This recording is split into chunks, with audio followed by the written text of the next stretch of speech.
This lecture will go over anti-gout drugs. So what is gout? Gout is an inflammatory condition that attacks joints, tendons, and other tissues. You may hear it called gouty arthritis. The most common site of inflammation is at the joint of the big toe. Gout is characterized by uric acid metabolism disorder and a defect in purine metabolism, which results in an increase in urates or uric acid salts and an accumulation of uric acid, also known as hyperuricemia, or an ineffective clearance of uric acid by the kidneys. So in general, gout, an inflammatory process affecting joints, tendons, and tissues caused by increased uric acid in the body. To promote uric acid excretion and prevent renal calculi, fluid intake should be increased while taking anti-gout drugs. Your slide lists some purine-containing foods that have high levels of purine. They should be avoided. And alcohol is also listed there. They should be avoided because they can lead to overproduction or underexcretion of uric acid. To reduce acidity, acetaminophen should be taken for discomfort instead of aspirin in patients with gout. So we're going to talk about two different medications that treat gout. The first medication is colchicine. This is an anti-inflammatory drug that inhibits the migration of leukocytes to the inflamed site. So it has nothing to do with uric acid. It's simply an anti-inflammatory medication. It's more commonly used for acute symptoms. Side effects can include GI distress, which are lessened when the patient takes the medication with food. Contraindications include severe renal, cardiac, or GI problems. Second type of medication is allopurinol, which is a uric acid biosynthesis inhibitor. So this allopurinol does play a role in inhibiting uric acid development. So it works by decreasing uric acid synthesis to prevent gout attacks. It's frequently used as a prophylactic. So when you see preventative, you should be thinking prophylactic medication to help prevent gout attacks. Another uric acid inhibitor, your prototype uric acid inhibitor, is febuxostat, which is a medication, again, that you'd want to recognize as a uric acid inhibitor used to treat patients with gout. So now I'm going to go on to the nursing process in relationship to allopurinol, which again is a uric acid biosynthesis inhibitor. Under assessment, we want to assess serum uric acid value for future comparison. We want to assess tissue integrity, any signs and symptoms of inflammation and pain. And our planning will be that the patient's pain will be controlled without side effects.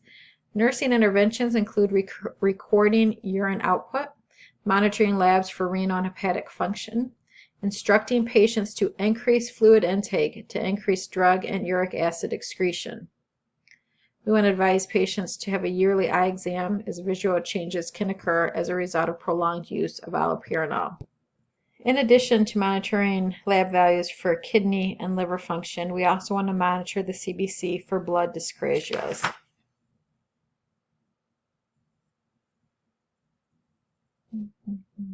We want to warn patients to avoid alcohol and caffeine because they can increase uric acid levels. Suggest that patients do not take large doses of vitamin C because kidney stones or renal calculi may occur.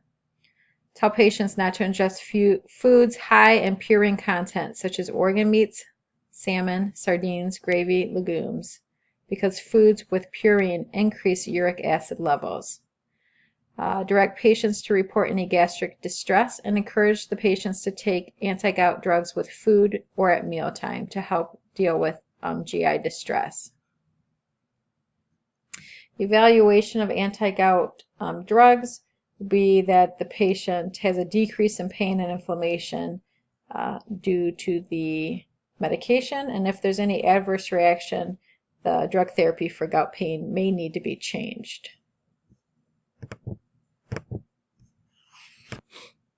There's actually a third classification for gout meds that we want to talk about. Uricosurics. They work by blocking reabsorption of uric acid, which promotes its excretion. And the prototype uricosuric that you'd want to know is probenecide. Probenecid. Side effects to monitor for GI distress, kidney stones, and again, rare blood dyscrasias would be some of the important side effects to be monitoring for. We want to encourage our patients to take probenecide with food if GI upset occurs, and also encourage our patients to increase water intake to help prevent kidney stones. All right, we'll go through the end of the chapter questions here. I'll read the question, you can pause it and try to answer the question on your own, and then we'll go over the answer. Question 1, a 35-year-old woman diagnosed with rheumatoid arthritis has been prescribed infliximab. The nurse identifies infliximab as which type of medication? So go ahead and pause the video and come up with your answer. If you chose B, immunomodulator, that is the correct answer. Question 2, the nurse identifies infliximab as useful in the treatment of rheumatoid arthritis as well as, go ahead and pause the video and think of your answer. If you chose A, Crohn's disease, that is correct. That is another autoimmune disorder that infliximab is used to treat. Question 3, the patient asks the nurse how infliximab will be administered. The nurse should respond that the medication is administered. If you chose D, intravenously, that is the correct answer. Infliximab is administered IV over at least 2 hours, and remember you'd use a filter. Practice question 4, a patient has been advised to take ibuprofen. When teaching about ibuprofen, which instructions should the nurse include? Select all that apply. Go ahead and pause the video and see what you come up with. The correct answers are A, avoid taking aspirin with ibuprofen, B, take with food to reduce GI upset, and C, monitor for bleeding gums, nosebleed, and black tarry stools. One should avoid aspirin with NSAIDs. Foods may be taken with NSAID to reduce GI upset. Patients should be taught to monitor for bruising and bleeding. Many herbs, such as ginkgo, garlic, and ginger, should be avoided because bleeding may increase. Female patients should avoid NSAIDs for 1 to 2 days before menses to prevent excessive bleeding. Question 5, an older adult takes Tolmatin for arthritis pain. Which statement made by the patient is of most concern to the nurse? Now, Tolmatin is a medication that we did not speak about during the lecture, but so just like you would if you were in a clinical setting, you look up the medication and you find out what drug classification it is. And you look it up and you find out that Tolmatin is a first-generation NSAID and is part of the parachlorobenzoic acid group. The prototype drug that we need to know for testing purposes from that group is indomethacin.